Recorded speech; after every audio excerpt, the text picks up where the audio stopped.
help me. I'm scared. Please help me.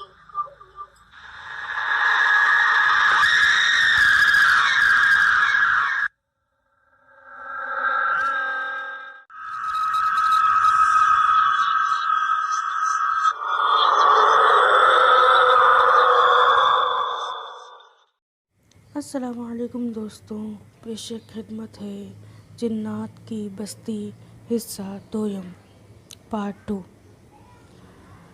اگلی قسط میں آپ نے سنا تھا کہ میں اپنے پیر صاحب کے گھر گیا تھا اور وہاں سے انہیں سارا قصہ بیان کرنے کے بعد انہوں نے مجھے کچھ کیلیں دی تھی۔ تو پیر صاحب سے دم کی ہوئی کیلیں لینے کے بعد میں ان سے اجازت لے کر اپنے بھائی کے گھر چلا گیا۔ میں نے سوچا رات بھائی کے گھر گزار لیتا ہوں اور صبح سویرے اٹھ کر مرغی خانے پر چلا جاؤں گا، کیونکہ مرغی خانہ شہر سے بہت دور تھا اور بہت لمبا اور تھکا دینے والا سفر تھا جو رات میں ناممکن تھا۔ خیر، رات کو میں بھائی کے گھر سو گیا اور صبح سویرے اٹھ کر میں نے ناشتہ کیا اور میں پولٹری فارم کی طرف چل پڑا۔ پولٹری فارم پہنچ کر سب سے پہلے میں نے اپنا کام نپٹایا اور اس کے بعد پیر صاحب کی دی ہوئی کیلیں لے کر چاروں کونوں پر گاڑنے کے لیے نکل گیا۔ شام ہوتے ہوتے میں کیلیں گاڑ کر فارغ ہو گیا۔ میں نے واپس آ کر چائے بنائی، چائے پی اور آرام کی غرض سے چارپائی پر لیٹ گیا۔ تھوڑی دیر آرام کرنے کے بعد میں ایسے ہی پولٹری فارم سے باہر چکر لگانے نکل گیا۔ پولٹری فارم سے کافی فاصلے پر چند ایک گھر بنے ہوئے تھے اور اس کے علاوہ دور دور تک کوئی آبادی نظر نہیں آ رہی تھی۔ خیر، میں واپس پولٹری فارم میں آ گیا۔ اب کافی شام ہو چکی تھی، رات کا پہر شروع ہو چکا تھا۔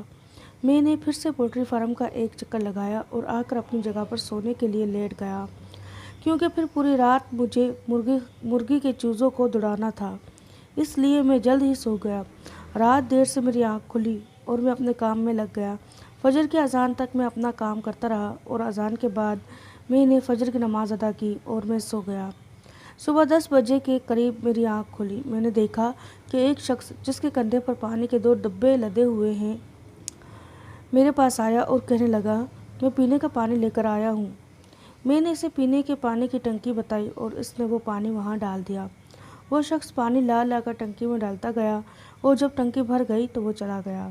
اس کے جانے کے بعد میں اپنے کام میں لگ گیا۔ اب مجھے وہاں مزہ آنے لگا تھا اور وہاں میرا دل بھی لگ گیا تھا۔ پیر صاحب کی دی ہوئی کیلیں لگانے کے بعد اب میری بے چینی بھی ختم ہو چکی تھی۔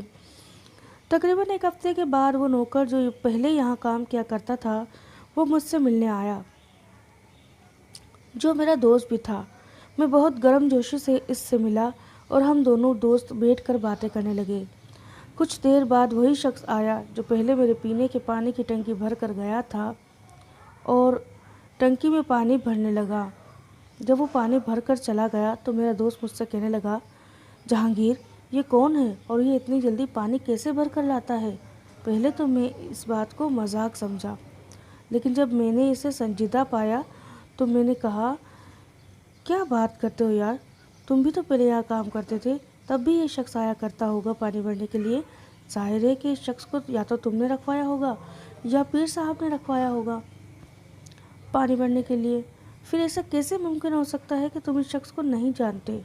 اس پر میرے دوست نے کہا کہ جہانگیر، نہ ہی یہاں کوئی پانی بھرنے والا پیر صاحب نے رکھوایا تھا اور نہ ہی میں نے رکھوایا تھا۔ پانی بھرنے میں خود جایا کرتا تھا اور پینے کا پانی بھرنے جہاں میں جایا کرتا تھا وہ جگہ یہاں سے بہت دور ہے اور صرف وہی جگہ ہے جہاں پینے کا پانی ملتا ہے۔ اس کے علاوہ اور کہیں پینے کا پانی اس علاقے میں دستیاب نہیں اور اتنا دور سے اتنا جلد پانی لانا ممکن ہی نہیں۔ میرے دوست کی یہ بات سن کر میرا دماغ چکرا گیا اور میری سمجھ میں نہیں آ رہا تھا کہ جو یہ کہہ رہا ہے یہ کیسے ہو سکتا ہے۔ تھوڑی دیر کے بعد میرا دوست مجھ سے اجازت لے کر رخصت ہو گیا۔ اس کے جانے کے بعد میں بھی اپنے کام میں لگ گیا، لیکن کام کے دوران اس کی کہی ہوئی باتیں میرے دماغ میں گھوم رہی تھیں اور میں یہ سوچ رہا تھا کہ کیا واقعی یہ جو کہہ رہا تھا یہ سچ ہے۔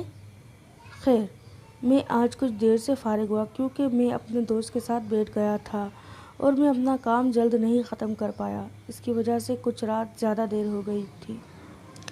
میں نے اپنا کام نپٹایا اور آ کر اپنی جگہ پر لیٹ گیا۔ کچھ دیر آرام کیا اور پھر رات کا کھانا کھا کر سو گیا۔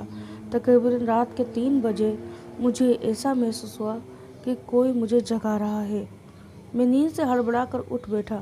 میں سوچنے لگا کہ یہاں تو علاوہ میرے اور کوئی نہیں، تو یہ مجھے کون نیند سے جگا رہا ہے؟ جیسے میں نے اپنے آس پاس اپنے جگانے والے کو دیکھا تو میں یہ دیکھ کر حیران رہ گیا کہ وہ تو کچھ ننھے منھے چھوٹے چھوٹے بچے تھے۔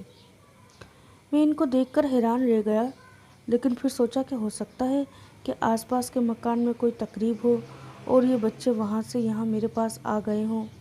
میں نے ان سے پوچھا کہ بیٹا آپ لوگ کون ہو اور مجھے کیوں جگایا؟ آپ لوگ مجھ سے کیا چاہتے ہو؟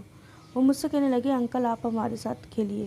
ان کی یہ بات سن کر اور اس معصومانہ لہجے کو دیکھ کر مجھے ان پر بہت ہی پیار آیا، اور میں یوں ہی ان بچوں کا دل بہلانے کے لیے ان کے ساتھ کھیلنے لگ گیا۔ کچھ دیر کھیلنے کے بعد جب میں جانے لگا تو وہ بچے ضد کرنے لگے کہ ان لوگوں کو مزید میرے ساتھ کھیلنا ہے۔ میں نے ان کو سمجھایا کہ بیٹا میرا کام ہے، مجھے چوزوں کو دوڑانا ہے، لیکن وہ لوگ بضد تھے کہ میں ان کے ساتھ کھیلوں۔